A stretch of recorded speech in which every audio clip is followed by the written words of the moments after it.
Hello again everyone, welcome back to another video on this wonderful platform we call the internet. And this time, no, we're not talking about PC fanboys, no, we're not talking about Xbox fanboys and PlayStation fanboys, no, this time we're doing something a little different. We're talking about Nintendo fanboys. So, and the one and only Harman Smith at that, who seems to be a die-hard Nintendo fanboy.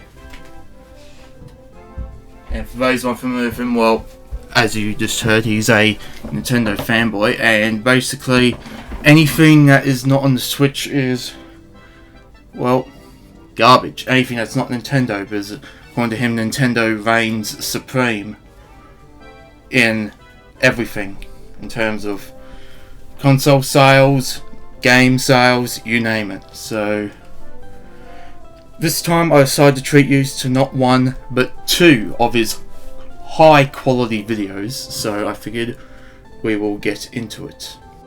So this weekend I got a little bit of an insight as to how Baldur's Gate 3 wins Game of the Year polls on message boards and on like smaller YouTube channels. Obviously I can't speak as to what's happening in gaming journalism circles, but I think it's the same kind of thing here, where relatively unbiased sources will give the award to something like Tears of the Kingdom or some other Nintendo game, while heavily controlled, biased ones will give it to Baldur's Gate 3.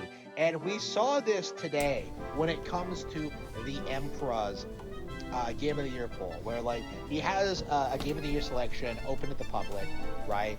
I shared it on my YouTube channel, and it was interesting, you know, when this thing first started, and Baldur's Gate 3 went up against Pikmin 4, right? And of course, Pikmin 4 like got off to a massive lead, right? I shared the image, I laughed about it, and you know, some time passed, and Baldur's Gate 3 won, right? Animation is hard. You have to learn Blender's user interface, how to interact with multiple. But like the thing is, the lead between Pikmin 4 and Baldur's Gate 3 was so large when I first saw it that I knew something was up. So you know, I checked certain sources. I looked around a bit, and I noticed that this particular poll was being reposted on Reddit. It was being reposted on Discord. It was being reposted on YouTube.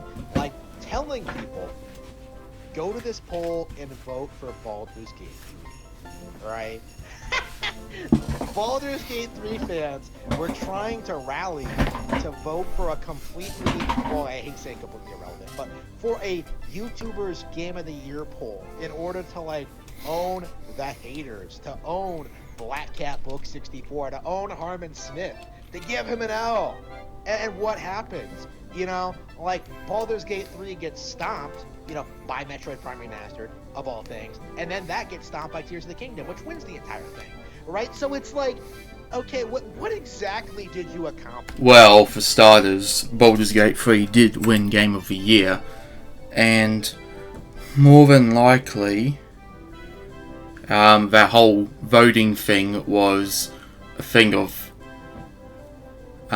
who thinks will win Game of the Year, and my guess is that many people voted for Baldur's Gate 3 because they played it themselves and enjoyed it and really liked it. And that's also what led to it winning Game of the Year. Okay, you beat Pikmin 4 in a tournament bracket. Like, big whoop, right? And you had to rally to do it. Like, it was such a crazy thing to see happen live. How insistent they were about like rallying for Baldur's Gate 3, how they posted it on all these different outlets, how they tried getting people to care about this random poll, but yeah, it just didn't work. Like, in the end, Baldur's Gate 3 simply wasn't popular enough, right? The better games won out, and they had to rig the vote against Pikmin 4. It only lost by like 1%. It was pretty close. And what evidence do you have that the Game Awards was rigged, per se? Yeah, exactly, that's what I thought. Nothing. Like, it was crazy seeing these people try and come out and try to like release some statements, like try and say that like, Baldur's Gate 3 is going to win the entire thing. No, it's not. Baldur's Gate 3 has not really won any Game of the Year award. Are you sure about that? Because as far as I'm concerned, it did. But of course, my guess now is that you are that much in denial that you are now starting to believe and tell yourself that it didn't win Game of the Year just to make yourself feel better. You cannot make this shit up. Because nobody outside of its circle of diehard fans really acknowledges it as something worth talking about at all, right? We're in 2024 now. Like, we're in the next year. Like, the current year is the year following the one that Baldur's Gate 3 came out in. And much like Dragon Age Inquisition, much like Overwatch, much like The Last of Us Part 2, right? Other Game of the Year winners, the game immediately starting the new year has been completely forgotten. Okay, so once the new year starts, you are not allowed to talk about or play any games that came out in the year prior. Okay, that makes perfect sense. So then how come people still talk about older games anyway? Like, are you really under the belief that once a new year starts, you aren't allowed to talk about games from previous years, let alone play them at all? I mean, you do you, but at the same time though, that is just some high IQ logic. Unless you're a PC gamer trying to get one up on console players, particularly Nintendo fans, like, you don't care about Baldur's Gate 3 at all, because it wasn't that great of a game. It didn't keep people invested all that much. People didn't keep playing it. People finished it in like a weekend or whatever, and then just moved on to something. I highly doubt that you will be able to complete a 100-hour game in just under 48 hours. Because the game is packed with tons of content, and best thing is, it's packed with said content right at launch. So yeah, once again, I highly doubt that you would be able to complete a 100+ hour game, and that's not even 100%ing the game in just 2 days. I highly doubt that, unless you fucking speed run through the whole thing, so to speak, or whatever, like just blaze through it like all in one sitting. Yeah, maybe, but even then they'll probably still won't take 2 days. It'll probably be at least 3 to 4.5 days or something. Who knows? Anybody saying they put 300 hours into it, or that like it has 300,000 players on Steam is full. And where's your evidence to back that up? Like, all your videos is just you sitting on the couch or at your desk. You don't bring up any articles or stats whatsoever. At least not very often. And so you just expect people to take your word for it. Like, you gotta back up your arguments. Like, far out, mate. I learnt this shit back in like 4th or 5th grade about providing an argument and backing up your argument with facts and proof and whatnot. So my guess is you probably skipped class on that day when you were in school yourself. Like, that's not true at all, right? It doesn't. It's just a code. Like, I'm seeing people say that like the game has sold like 34 million copies or some shit.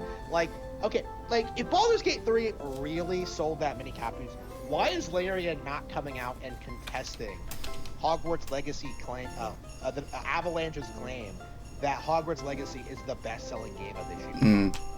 Do they really need to? Like, it's not like they're directly competing against one another over which game sold better than the other. So, I mean, unless they're neck to neck in terms of competing against one another, like what Microsoft and Sony would be doing, even then they don't come out and say stuff like that. Well, yeah. 2023, right? The preceding year. Like, why is Larian not coming out and disputing that, right? Why did nobody come out and dispute that, Or why did no one dispute the numbers that came out in those sale charts? Why are people not claiming that Baldur's Gate 3 outsold Call of Duty or Zelda or Starfield? Like, where are the actual numbers? Okay, why is no one giving me a hard number for Baldur's Gate 3 sales? Why are people not telling me, like, the exact numbers so we can see what Baldur's Gate 3 is selling? And the reality is, it's not that big of a deal. Okay, considering the genre, considering the audience, considering the PC gaming community, like, this thing probably sold less than like 10 million. You know, I would put it under 8 million personally. I highly doubt that, because it's one of the best-selling games of last year, and even then, it's not like it's a PC, Xbox, or PlayStation exclusive. It came out on all three, so it would have sold millions of copies, both physical and digital, on all three platforms. Well, more so digital on PC, but still, if you combine all three platforms in terms of sales, then yeah. Like, it really didn't take a fucking rocket scientist to figure that shit out. Inquisition, which I think was a lot more ambitious than this, like, that sold like 5 million. And that's probably generous considering how unpopular that game was. You know, I saw a lot of people in my comment section talking about that, you know, bringing up how, like, the game was on sale a lot, and like how it was pushed onto people, and how, like, it was completely forgotten. Like, plenty of players only put like an hour into it because it was so terrible. Like, that is the implication I get into Baldur's Gate 3. Like, I've heard that a lot of people bought this game, you know, expecting it to be something great, and then refunded it within like an hour when they realized that, like, what kind of game it actually was, right? Like, I've heard those kind of stories, and I believe them, right? I know people who have given up on playing Baldur's Gate 3, right? Because it isn't all that spectacular, right? There's nothing about this game that really stands the test of time. And I think it's interesting. Why are Baldur's Gate 3 fans not going after Elden Ring fans? You know, why are Baldur's Gate 3 fans not trying to claim that, like, oh, we're better than you, we've sold more? No, like, what happens inevitably every single time is that, like, Baldur's Gate 3 fans almost always go after, like, Nintendo, or maybe to a lesser extent. Okay, I think I've had enough of this video. Okay, on to the next one.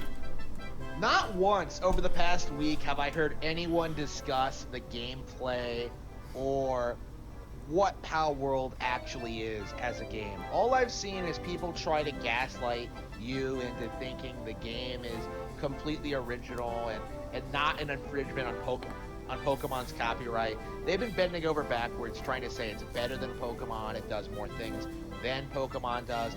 And it couldn't be more obvious that the people saying this are not Pokemon fans. I've been saying this since it started.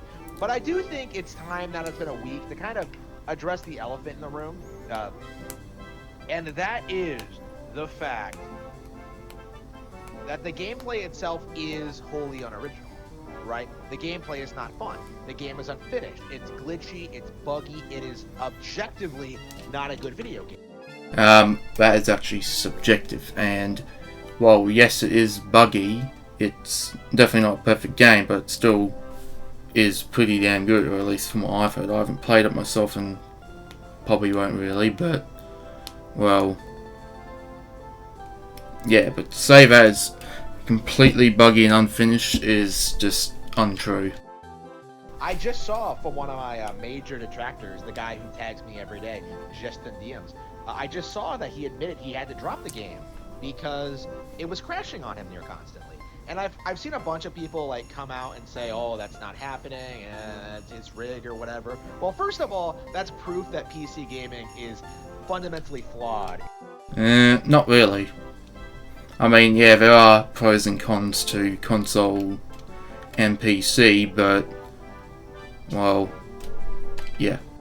Simply having a different build can result in an entire game crashing on you to the point where it becomes unplayable. But, like, second of all, right, like, the issue is clear, right? Palworld has a lot of technical problems that people are not acknowledging because they want to focus on, like, how it's allegedly superior to Pokemon. Lots of people have mentioned that it has some issues here and there, so that is also completely untrue. You know, never mind that they're completely different different genres, and in the genre that Palworld is in, there are several better alternatives, right? Like, I do think that's the core issue when thinking about Palworld discourse, is that, like, oh, this is what Pokemon should be. Well, okay, but this isn't what Pokemon is. And second of all, like, there are alternatives to Palworld, right? There are games that do what Palworld does, but better. But again, like, that's not why the game blew up the way it did. It's not why YouTubers religiously defended it. It's not why people were talking about it so much. No, the reason people thought they could use this game was that they thought it would be a massive L for the Pokemon Company. They thought they could turn it into a PR disaster. And I'm very curious if they're going to try to maintain this momentum up until Pokemon Day next month.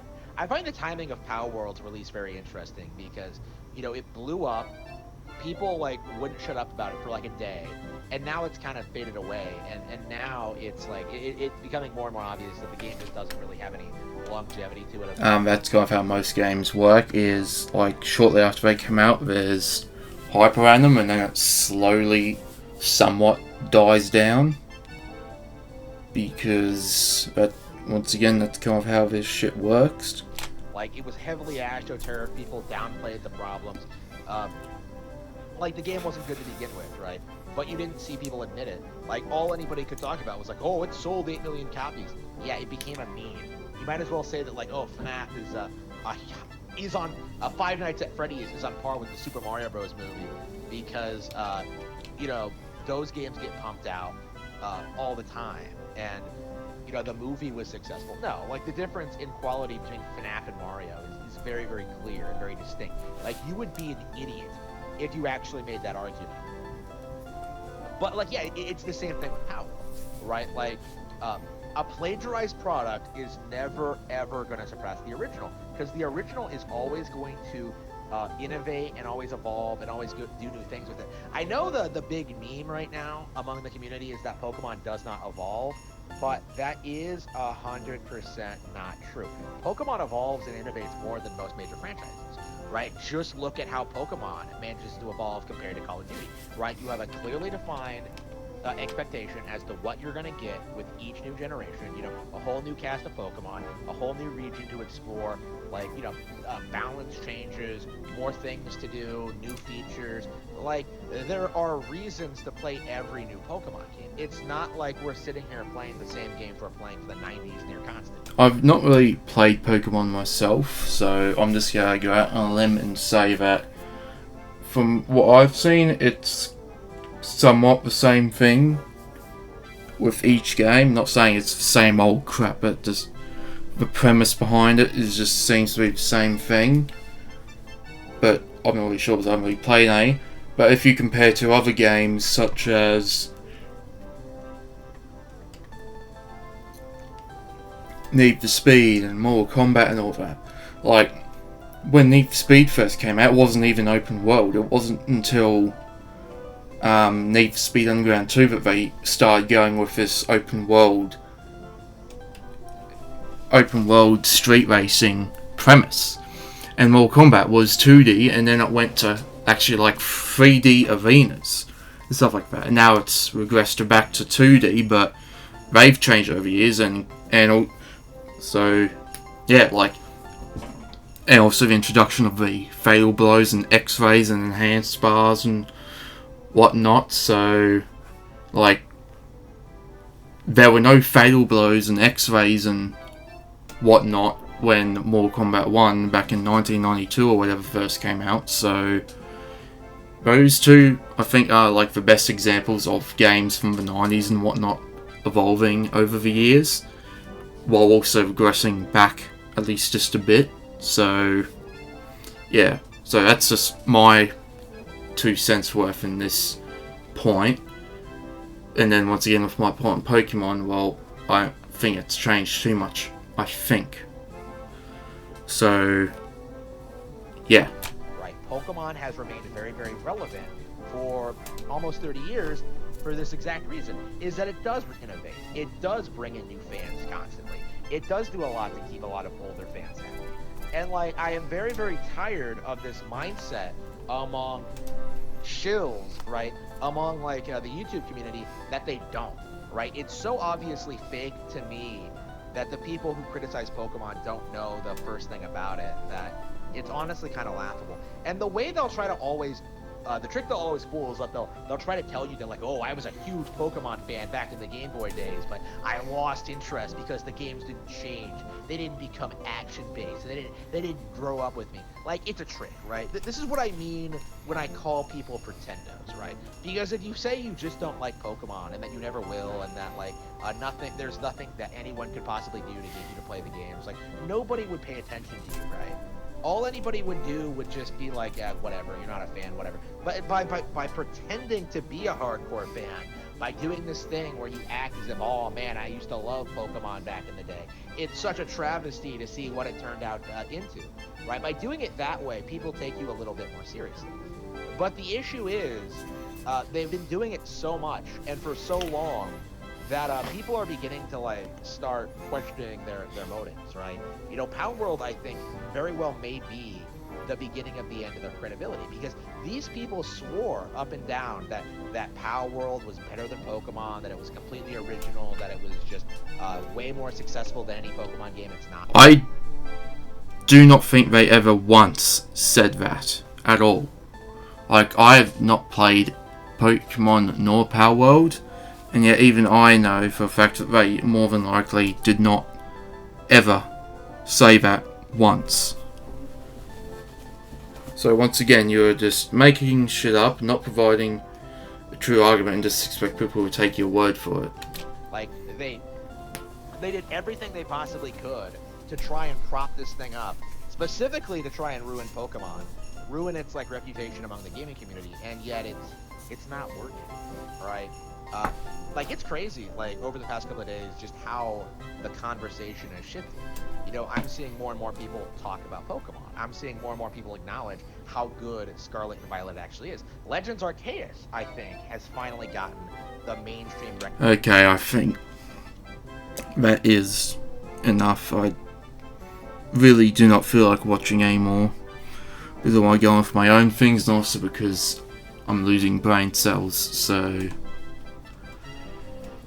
yeah. Anyway, though, in conclusion, though, like, I honestly, at one point, thought that this guy was just doing this stuff, like, ironically, just for shits and giggles, just to take the piss out of everything. But as I kept on watching other response videos to this guy, I started to realise that, no, he's actually being dead serious, and that just makes things all the more funnier. And also not only that, but he cannot back up an argument with good points to save his fucking life. So yeah, that's what I really take from it. I mean, if he likes Nintendo, that's fine by me, like, I really don't care, but to go out and say stuff like this and with no proof to back it up and just expect people to take his word for it, well, I'm sorry, but that's just delusional as hell. So yeah. Anyway, though, thank you for watching. Feel free to like and subscribe if you want to stay tuned for more videos, and I'll see you in the next one.